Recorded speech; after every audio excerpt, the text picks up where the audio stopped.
Il-Ministru għall-Agrikoltura, s-Sajt u Drittijiet tal-Annimali, Anton Refalo, inawgura xogħol ta' titjib f'laboratorji ta' diagnostika xogħol li sar b'investiment ta' madwar 500,000 euro.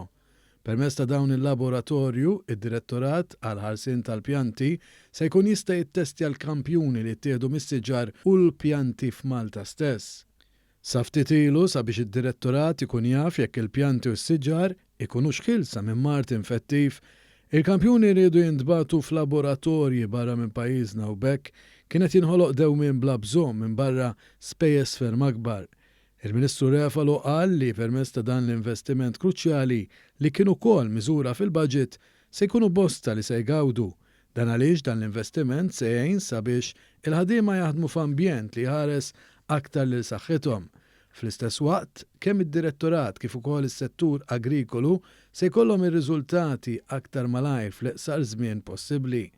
Id-Direttur fid-Direttorat tal-ħarsien tal-pjanti Dennis Xiberras spjega li fost ix-xogħlijiet kien hemm it-tfassil tal-kmamar sabiex ikunu konformi mal-istandards internazzjonali tal-laboratorji.